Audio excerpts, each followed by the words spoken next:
pagtyagang nagbabantay upang ito ay mabigat din ang posisyon ng mga kamahal ng ako po ay pastor, saritong pastor po at guro. At ako po ay narito para i-present ang ating senior at 3 years old na. Sa akin po mga nasaksiyan mula nung ako ay nasa kolehiyo 1985. Sa lahat ng people's power ay kamulat ng ating municipal na walang makatulong sa pagbabago ang ating pamahalaan, kundi sa pamamagitan ng pagbabayan at ng kapangyarihan ng mamamayan. At wala ito sa mga namumuno sa atin. At kayo po sa mga kapulisan, kayo po ang aming inaasahan na magpapaayos ng kapayapaan, mag-aayos ng kapayapaan, magpapalay ng kaayusan at kapayapaan ng ating bayan. Sa amin po mga senyor, sa aming mga nagkikita ngayon, bankrupt ang PhilHealth, bankrupt ang PGH, walang mga gamot para sa aming mga senyor. Ano ang aming pinakatakutan? Hindi lang kami ng mga senyor na ang aming buhay ay may isina. Kundi ang aming iniisip ay ang aming mga anak at ako. At kayo din naman na nandiyan. Malapit na rin kayo mag-senyor. Ilang taon lamang. At kayo din naman ay mga anak. Puno-puno ang mga ward. Kulang ang mga gasto. Ano ang kinabukasan ng ating mga anak at ako kung ganito ang kalagayan natin? Tanungin po kayo, may mga magulang kayo. Kayo rin ay mga magulang. Darating din ang araw na kayo ay manghihina, magkakasakit at mga kailangan ng tulong. Kaya hindi magiging sapat ang mga sahod. Tayong lahat ay sabihan kayo. At kung makakaroon sa sistema ito, napulong, kawawa ang ating kinakawasan, lalo na ang ating mga anak at ako.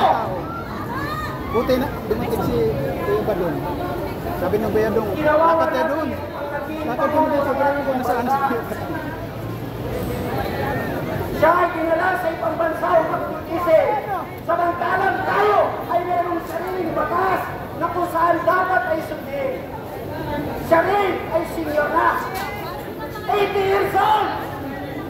Hindi kayo naawa.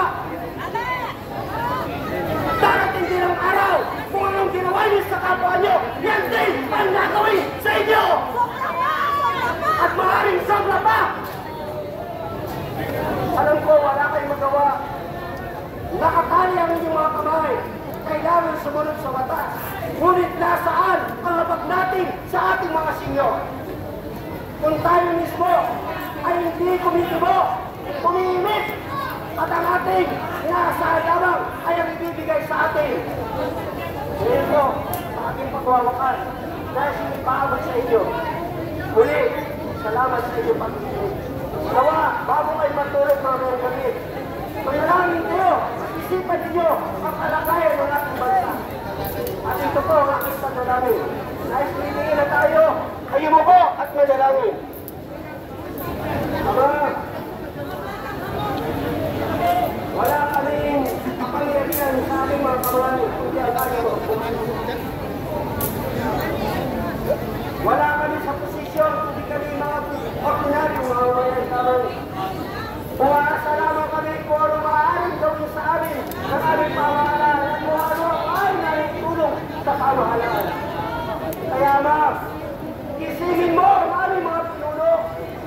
Kaya, pangungutin sila sa katotohanan ang kinabukasan ng aming mga anak at mga apo ay nangangalit.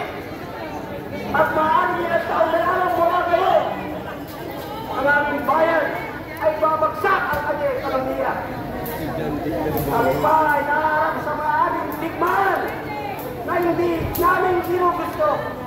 Digmaan na nandiyan na lamang ay maaaring magsimula sa isang pagkakamali. Kaya nga, isingin mo ang aming mga pinuno. Ipakita mo sa kanila, sa kanilang pag-iisa, ang kanilang ginagawa ay hahatulan mo isa sa mga araw na ito. Paharap sila sa iyo at higit pa sa kanilang mga ginawa ay maaaring ipataw Kaya ba, dalangin namin ng mapayapang rating ito sa aming pansamantalang pag-iwalay. Kami lahat ay magkaisa, magtulong-tulong para sa pagbabago ng aming bayan at ang sistemang bulong ay mawala sa aming kalagitnaan. Pagpalain mo ang aming mga kapulisan, pagpalain mo ang namumuno sa amin na may matuwid na puso at malinis na puso upang maglingkod. Hindi nakasalalay ang kanilang kamay sa ibibigay ng mga kawatan at iwaling mga pinuno ng aming bayan. Kaya ma, ang lahat ng ito, yan ang pinagkakatiwala sa iyong kamay. Sa pangalan ng Ama, ng Anak at sa Espiritu Santo, sa ngalan ni Jesus. Amen. Salamat po.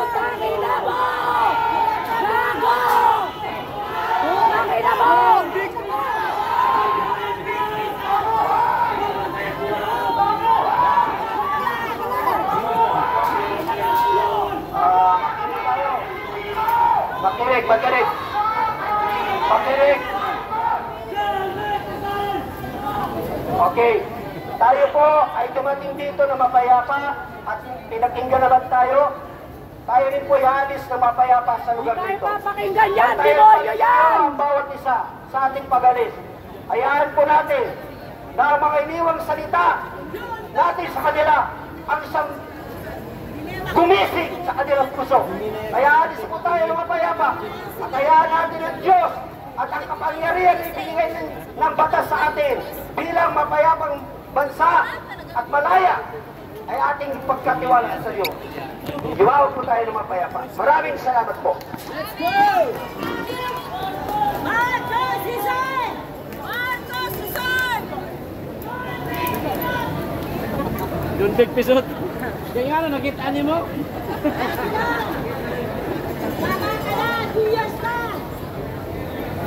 Tayo na po mga kasama. Maraming salamat sa inyo.